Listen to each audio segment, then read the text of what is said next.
However, you may purchase male and female slaves from among the nations around you. The Bible promotes slavery.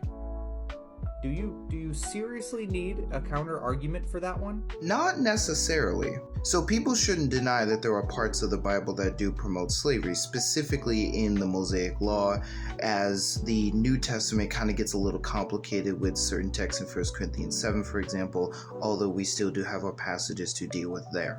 So I wrote an exegetical paper on Leviticus 25, but I also wrote an apologetic paper talking about slavery in general that I had submitted to my class at the time. I structured the premises out like this. A morally perfect being would not inspire a holy text that promotes the moral evil of slavery. The Bible does promote the moral evil of slavery, therefore the Bible is not inspired by a morally perfect being. That is a logically valid syllogism.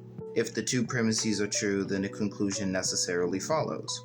What I try to do in the article is give several different reasons as to why we should cast doubt on the first premise, namely we should reject the idea that God would not inspire a text that contains or promotes the moral evil of slavery.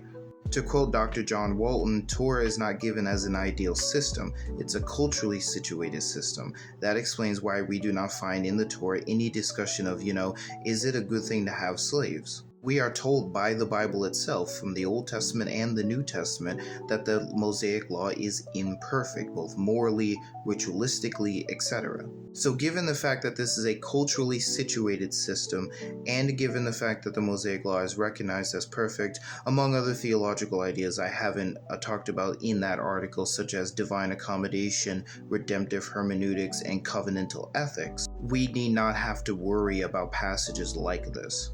But we also shouldn't deny their reality or deny premise 2, that the Bible promotes the moral evil of slavery, or deny even the hidden premise, which is that slavery is evil. Because denying those things would, I think, be much more problematic than accepting the realities, just understanding what the text is saying about its own realities. Make sure to comment your thoughts and follow for more content like this.